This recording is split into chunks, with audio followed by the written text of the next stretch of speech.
Capítulo 2. El compromiso. Malva fue el nombre que le asignaron a esta atlética mujer de curvas hermosas, ojos negros pequeños, nariz respingada, cara ligeramente redonda, piel de color bronce natural y cabello castaño claro. Durante el embarazo de su madre, esta enfermó gravemente y estuvo al borde de la muerte. Sin embargo, logró sobrevivir gracias a la intervención de un naturista que la trató con extractos de malva. En agradecimiento, la madre bautizó a su hija con el nombre de esta hermosa flor, Malva. A pesar de su nombre, nadie se atrevía a llamarla por él. Malva prohibió a sus compañeros que lo hicieran, imponiendo su autoridad y solicitando que solo la llamaran por el rango que ostentaba, detective superior. Malva quedó huérfana debido al asesinato accidental de sus padres durante un asalto a un banco local. El trauma de este evento marcó el comienzo de una serie de fracasos amorosos en su vida, a pesar de ser una mujer sumamente atractiva. Malva revisaba rápidamente algunos documentos cuando dos detectives asistentes, Fernando, un hombre alto y fuerte, y Ofelia, una mujer morena con más de 100 kilos, hablaban por teléfono detrás de ella. A lo lejos, la recepcionista conversaba en voz baja con dos policías uniformados sobre los preparativos de la fiesta que tendría lugar en la jefatura el próximo viernes. Los tres acordaron no informar a El Martillo, como apodaban a Malva, sobre la fiesta para evitar que arruinara la celebración con sus estrictas medidas de seguridad. El teléfono del escritorio sonó. Dirección de detectives, ¿en qué puedo ayudarle? Páseme con la detective Malva Laux. Soy yo, dígame. Habla el secretario del regente del gobierno de la ciudad, deme un momento por favor. Le voy a comunicar con el regente. El regente tomó la llamada. Detective, quiero resultados inmediatos en el caso del Banco Confín. Tengo entendido que usted tiene fama por resolver casos rápidamente, ¿no? Quiero que este caso quede resuelto y pulverizado como arena de la playa, ¿me entiende? Eso es lo que hago, señor. Gracias, cuento con eso. Quiero que me mantenga informado. Y justo después de que Malva colgó el teléfono, se presentó una mujer en la recepción diciendo tener una cita para declarar. Y la recepcionista le llamó a Fernando. Se trataba de una joven pecosa y regordeta. Fernando le pidió que se sentara y empezó a interrogarla. Usted es la secretaria de la pastelería Roles, según tengo entendido. La chica miró en todas direcciones y contestó. Sí, señor, pero yo no hice nada. Solo entré al banco. Necesitaba el cambio de monedas para la caja del día. Fernando, a quien las mujeres desesperaban con facilidad, la miró con ojos de pistola y le dijo bruscamente. Mire señorita, solo quiero saber qué fue lo que pasó cuando presenció el asalto. ¿Vio al sujeto? ¿Lo conoce? Las palabras del detective eran demasiado para ella y empezó a llorar. Fernando se enfadó aún más. Tomó un pañuelo desechable y se lo entregó en la mano. La señorita le mostró sus brazos, en donde tenía unos moretones y entonces le dijo. Le digo que no lo conozco. No lo conozco. La primera vez que lo vi fue en el asalto. Él me tiró cuando salió corriendo. La señorita de la pastelería gimió de nuevo y se soltó otra vez llorando. Fernando estaba a punto de explotar. Despachó a la joven lo más rápido que pudo, y se dirigió a la siguiente persona que lo esperaba. La siguiente testigo era una de las secretarias del banco, una señorita de ojos negros extremadamente delgada. El detective la acomodó frente a él como era su costumbre y le preguntó. ¿El asaltante era cliente del banco? No, nunca lo había visto, fue la única vez que lo vi. Malva se acercó e interrumpió a Fernando dándole una orden. Quiero que busques en todas las joyerías. E investigues las últimas compras de cadenas leontinas que se vendieron en los últimos 3 meses. No hay problema, yo me encargo. El detective, al ver que la secretaria no le aportaría nada nuevo, la despachó. Acercó un diccionario que guardaba en su escritorio y buscó la palabra leontina, y al leer dijo para sí, es como la cadena que colgaba del bolsillo al cinturón del pantalón de mi abuelo. Sacó una foto del asaltante que había sido tomada por las cámaras de seguridad del banco y la pegó en un tablero. Se acomodó en su silla y empezó a buscar todas las joyerías que podrían fabricar leontinas. Y mientras la investigación del asalto al banco tenía lugar en la jefatura de la policía, lejos de ahí, otras cosas ocurrían. Eran las 7 de la noche. David se encontraba matando el tiempo en las tiendas de regalos del Country Club. Trataba de entender de dónde había recibido los 2 millones. Intentó hablar al banco, pero no lo consiguió debido a la investigación sobre el asalto. Usualmente tenía todo bajo control, pero ahora no podía comprender lo que estaba sucediendo, y lo peor de todo es que su condición mental empeoraba, se alejaba de tiempo presente quedándose con la mirada fija, como la que vemos en los pacientes en un hospital para dementes, se topaba con sensaciones y emociones que lo empujaban, embrollándolo todavía más en la consecución de los sucesos. Todo junto lo situaba en un estado de nerviosismo continuo con ganas de huir. En definitiva, no podía explicarse lo que le ocurría. Por un momento pensó que esto le pasaba por serle infiel a su novia Gabriela. Él había hecho una promesa de serle fiel de forma definitiva. Unos días antes habían platicado seriamente sobre formalizar su relación y casarse. Él estuvo de acuerdo de dientes para afuera, pues sabía que no podría evitar su compulsión por poseer a cuanta mujer pudiera. Se justificaba pensando que solo era uno que otro desliz sin ninguna formalidad. Pero con Rebeca algo cambió. Todo fue distinto. El misterio que la envolvía lo dejó prendido a ella. Era una atracción casi hipnótica. David sacudió su cabeza queriendo cambiar todo de un jalón. La hora señalada al fin había llegado. Eran las 7:02.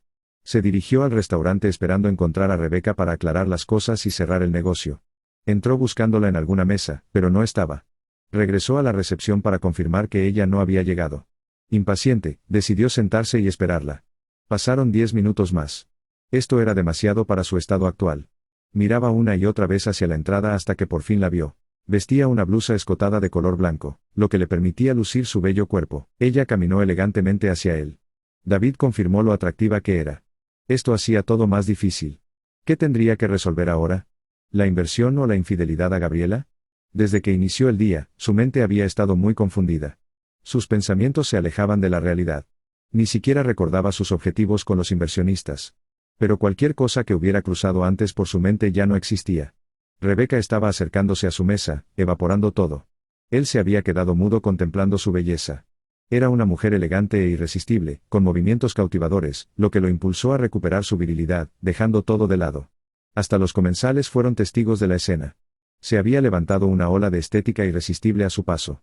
Las miradas de hombres y mujeres se posaron en ella, deseándola o envidiándola. Ella le dio un beso para sellar su entrada. David se estremeció al recibir el contacto de sus labios. Rebeca pidió una ensalada de lechuga escarola con aceitunas, tomates y un aderezo italiano que preparaban especialmente para ella. Él ordenó un espagueti salteado con setas. Para la cena les trajeron una botella de vino blanco francés de cuerpo ligeramente suave. Todo propició que ambos retomaran las miradas eléctricas que al principio iniciaron su relación. Lo ocurrido había cambiado por completo la perspectiva de lo que David había pensado antes de conocerla. Él supuso que cerraría la venta en cosa de una hora, y que tendría una utilidad entre $5,000 o $10,000, pero eso estaba muy lejos de lo que había ocurrido, y aún más de lo que estaba por venir. Rebeca tenía otras ideas. Tuvo varias horas para preparar la estocada final de su plan maestro. Estaba contenta con el efecto que había creado en David. Lo observaba con detenimiento y cuando creyó que era el momento oportuno, lanzó la jugada. Cambió con maestría la plática hacia un jaque mate que había planeado con anticipación. Llegaste a las 7. Por supuesto. Muy inglés. Llegar a tiempo habla muy bien de un caballero. Me hubiera gustado adelantar el reloj, pero aún no sé hacerlo. Las palabras iban y venían. Por encima de ellas se sentían las ondas candentes que podrían haber fundido el metal más firme, y mientras los flujos de admiración bailaban un vals al compás de la música, y las sensaciones se acercaban tocando el borde del clímax, Rebeca lanzó la jugada maestra. No sé si viste una sorpresa en tu cuenta bancaria. ¿Te refieres al depósito? Rebeca no le dio a David una oportunidad de continuar con sus palabras. Pienso que he tomado la mejor decisión de toda mi vida al hacer esta inversión. Por mucho tiempo he soñado con tener un matrimonio ejemplar, y por razones que no vienen al caso, nunca se concretó nada. Los maridos que proponían mis padres me hubieran hundido en el fondo de la incapacidad. Yo no habría podido tomar mis propias decisiones, ya que los capitales que ellos sustentaban eran muy superiores a los míos, y me habrían colocado en una posición incómoda. Ellos habrían dominado mi vida y yo hubiera sido una propiedad más para ser exhibida. Yo sé cómo soy, y conociéndome, sabiendo que me gusta dirigir, sabiendo que me gusta ser libre y gozar de una posición de respeto, sé que nunca podría haber accedido a eso. Sin embargo, últimamente, al no tener ni pareja ni esposo, he sentido una desventaja como mujer. Anhelo un hijo con todo mi ser, pero en mi nivel, nunca me atrevería a tenerlo sin antes casarme como Dios manda. Suspiró por un momento. Tomó un sorbo de vino y continuó. David se encontraba tan asombrado que no podía hablar. Esto era muy fuera de lo común. No se parecía en nada a lo que había vivido. Si me permites, déjame concluir ahora. Es la mejor inversión de mi vida y está aquí en tus manos. Y aparte es la inversión que tú y yo hemos buscado. ¿Acaso no es verdad? Sí, pero... David intentó hablar, pero ella continuó. Los 2 millones que se encuentran en tu cuenta bancaria permanecerán retenidos hasta la firma del contrato prenupcial, el cual mi abogado te presentará el día de mañana. En el documento se estipula que tú tendrás la libertad de utilizar este dinero bajo tu mejor elección, eligiendo el tipo de inversión adecuada, siempre y cuando yo autorice cada operación como paso final. Podrás gastar o hacer lo que gustes con las utilidades que genere, sin condiciones. Podrás comprar autos o propiedades quedando completamente a tu nombre. La proposición de Rebeca dejó a David muy pensativo. Por un momento ideó lo que sería tener ese dinero. Rebeca confirmó que había dado en el blanco. Notó cómo le brillaron los ojos durante su exposición. Dio otro sorbo a su copa y continuó. Te voy a hablar en tercera persona para que únicamente analices el contrato como un negocio. Respecto a los deberes y obligaciones matrimoniales, es importante señalarte que tendrás que ser fiel a tu esposa, y nunca mostrar ningún matiz de duda del amor hacia ella en las pasarelas públicas. Tengo que confesarte que quiero opacar en los medios a mis amigas con un matrimonio ejemplar. Si no puedes cumplir con estos deberes y obligaciones, el contrato se romperá. Habrá un divorcio silencioso obligatorio y tendrás el dinero de las utilidades de lo que hayan generado tus inversiones, pero el capital inicial regresará a su lugar de origen. Esto suena bastante mercantil, ¿no te parece? Él asintió, alentándola a que continuara. David, he sido una mujer de negocios toda mi vida, sé lo que quiero y voy a ser clara y franca contigo. Si tenemos éxito con este contrato, nos la pasaremos muy bien.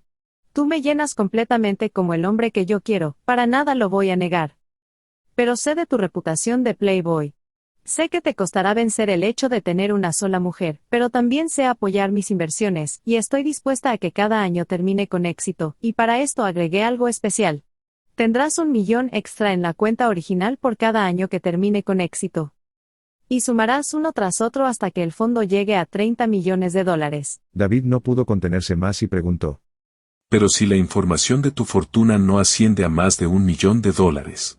Nunca creas todo lo que lees en los estudios financieros que consigues. Mi abuelo, quien dejó las botas hace unos meses, juntó una fortuna que guardó en las Islas Caimán. Siendo yo su única heredera, soy dueña completamente de su fortuna y como ya sabes, el dinero no lo es todo en la vida, pero sí que puede ayudar a que logremos nuestros objetivos, ¿acaso no es así? Bueno. La propuesta está frente a ti. David se imaginó a sí mismo como un magnate millonario, algo que desde niño lo atraía como un imán, pero había algo que le molestaba. Estaba a punto de hacer una pregunta cuando Rebeca agregó. Sé que tienes una novia formal, y que pensabas casarte. Esto le molestó mucho a David. ¿Pero quién eres tú? ¿Acaso eres la CIA? Ella le tomó la mano, suavizó la voz, y con una mirada penetrante, agregó. Estás en buenas manos. Todo va a estar bien. Te puedo asegurar tranquilamente que todo va a estar bien. La delicadeza y suavidad de la voz de Rebeca magnetizaron su entorno. Ella había usado sin saberlo una frase que David escuchó 1000 veces de su madre, todo va a estar bien. Esas palabras desmoronaron a David, se quedó callado de inmediato y empezó a recuperar la calma y entonces contestó. Me gustas mucho, vamos a intentarlo. Los ojos de Rebeca brillaron más que nunca, estaba gozando el impacto final, por fin sentía que alcanzaba lo que tanto había deseado, pero en las entrañas de David empezaba a crecer un problema cada vez más grande, era una bola de nieve gigantesca, tambaleándose, capaz de arrollar lo que se le pusiera en el camino. La cena estaba terminando, David pensó que iban a ir nuevamente a la habitación del Hilton. Estaba realmente impaciente por apaciguar sus confusiones con una sesión de amor relajante, pero las cosas no se dieron así. Ella dio un sorbo más a su copa, limpió sensualmente sus labios y agregó. Esta noche tengo una reunión con mi hermana. La pobre no sabe qué hacer con su vida. Creí que tendríamos más tiempo para vernos hoy. ¿No puedes cambiar la cita?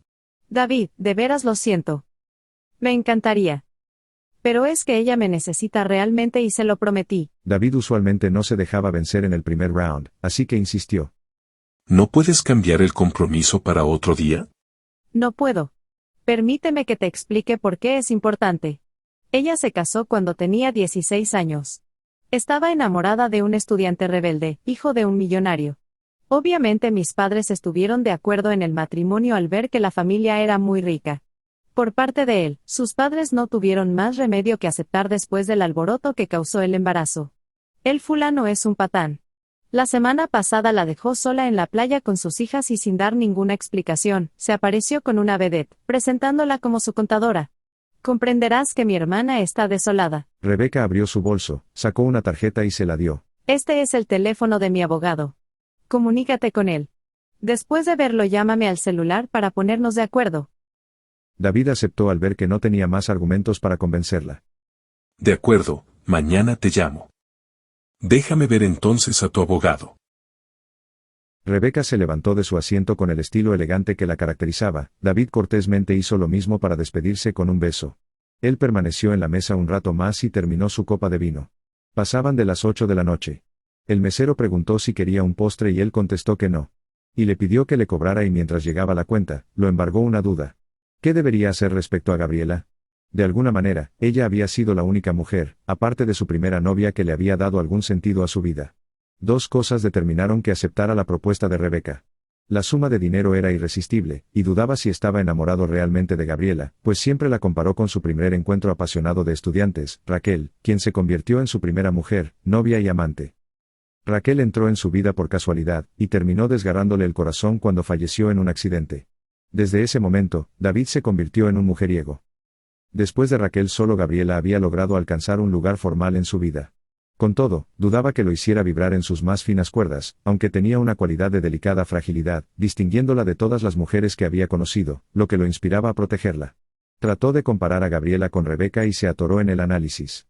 Rebeca era lo que siempre había querido en cuanto a delicadeza y elegancia. La imagen ideal de una mujer fina. Se sentía sumamente atraído por su físico, pero al mismo tiempo le daba miedo dejarse controlar por ella. Pero el miedo era distinto, lo acompañaba la sensación de, todo va a estar bien, tal y como solía repetirlo su madre. Él no era consciente de esto. Había una definitiva influencia hipnótica en él. Por consiguiente, el análisis que trataba de hacer respecto a Rebeca y Gabriela quedaba inconcluso, exactamente donde había comenzado. No había avanzado ni un solo palmo, con el pensamiento totalmente trabado, y sintiendo que no podía tomar una decisión al respecto. Pagó la cuenta y se fue. Tomó su Mercedes y se dirigió hacia su departamento. Estaba obsesionado con la idea de despejar su mente, pero era como un virus congelando las funciones de una computadora. Necesitaba descansar, probablemente era lo único que le ayudaría. Sin notarlo, volvió a perder un periodo de tiempo. Cuando se dio cuenta, ya estaba entrando en su departamento. Dejó las llaves en un mueble y, al dar unos pasos, se encontró con Gabriela. Ella se había adelantado para preparar una velada sorpresa. El departamento lucía con velas largas blancas, se escuchaba música de jazz brasileño al fondo, siendo ella el centro del espectáculo, dejando entrever su bello cuerpo. Gabriela era una jovencita delgada, de cabello castaño con toques rubios. Lo que más le fascinaba a David eran sus ojos miel brillante. Encontrar a una joven así en una noche habría sido un sueño para muchos hombres, pero en las circunstancias en las que se encontraba David, la sorpresa se convirtió en un remolino que lo engullía. En su mente entraron corrientes que chocaron con fuerza. Mientras una le dictaba tengo que poseerla, la otra lo contradecía, no debo hacerlo. Al verla acercarse lentamente hacia él, no pudo resistirse más y la besó, dejándose llevar entre sus brazos, perdido entre las caricias, saciando su necesidad de alejarse de todo lo ocurrido mediante una dosis de pasión desmedida. Mientras tanto, en la sala repiqueteaba la señal de varios mensajes en la grabadora digital del teléfono sin que nadie pudiera escucharlos. Eran las 10:30 de la mañana, Malva seguía revisando una grabación del asalto. En el video, aparecía el misterioso pelirrojo. El desempeño del asesino era el de un profesional. En la imagen se veía cómo jalaba el gatillo sin el menor remordimiento. En las manos de Malva se encontraba un folder abierto. En la primera hoja había apuntado, profesional, y a un lado de la palabra estaba la fotografía del asesino. Malva regresaba la película una y otra vez, mirando la ejecución del policía tratando de encontrar algo que le diera una pista adicional. Anotó entrenamiento militar con una interrogación al lado.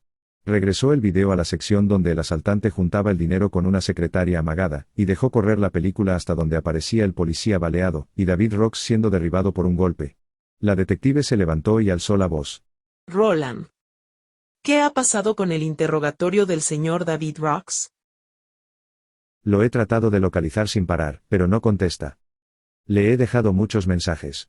Su secretaria dijo que no sabía dónde estaba, ni a qué hora llegaría. ¿Por qué aún no se ha hecho?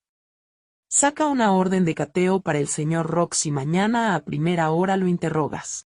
La tendré a primera hora sin falta. Pasaba de la medianoche, Malva lucía agotada, estaba sola en la oficina. Había trabajado sin descanso hasta el punto de quedarse dormitando sobre los papeles del crimen. En su mente veía al pelirrojo disparando una y otra vez, pero en lugar de asesinar al policía, era a su madre a la que mataba, cayendo al suelo y escupiendo sangre por la boca. En el sueño, ella gritaba en medio de un llanto desesperado, intentando traerla a la vida, igual que cuando vio morir a sus padres ante sus propios ojos. Desesperada por traerla a la vida, Malva despertó jadeando. Estaba sudando frío. Con todo, se alegró al ver que solo era una pesadilla. Se incorporó revisando la oficina buscando a alguien más, y al ver que todo estaba apagado, tomó su bolso y salió.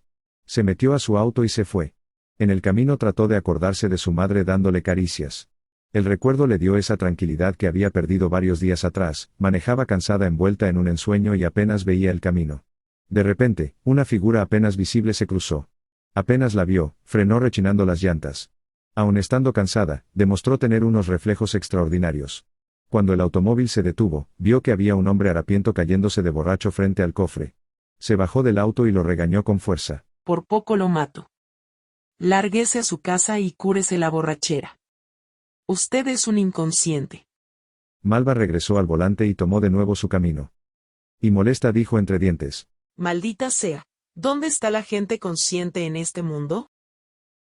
Malva aceleró como una alma que se la lleva el diablo, perdiéndose entre la oscuridad de la noche. Roland García era un hombre inteligente, con amplia experiencia en atrapar criminales. Se había convertido en el mejor detective después de Malva. Aún con este récord ejemplar, el hombre estaba ligeramente abatido. La razón de su tristeza comenzó cuando tuvo que hipotecar su casa por segunda vez para pagar los estudios de su hijo mayor. Roland había salido unos minutos antes que su jefe el martillo. Manejaba rumbo a su casa murmurando para él mismo, estoy harto de estas desveladas y luego levantarse temprano. ¿Cuándo? ¿Cuándo voy a poder ganar más dinero? ¿Cómo quisiera retirarme, pero me faltan años para eso? Tiempo atrás, Roland ni pensaba en el dinero, toda su emoción se concentraba en ser un Sherlock Holmes moderno, pero eso era hace ya muchos años, ahora podía ver la vida como realmente era y estaba tomándola con la seriedad debida. Cuando se acercó a su casa empezó a animarse pensando que con suerte su mujer todavía estaría despierta. Suspiró imaginándose con un vaso de leche en la mano, antes de desencadenar el deseo que todavía prendía la llama en su fastidiada vida. Roland entró a la casa, se despojó de su saco y corbata para acercarse después a la recámara, y ver desilusionado que su esposa roncaba sin parar como un oso invernando. Arrojó su ropa a un lado y medio desnudo caminó hasta el refrigerador, se sirvió un vaso con leche, le dio varios tragos para después acostarse y quedarse dormido, soñando con su esposa cuando era joven.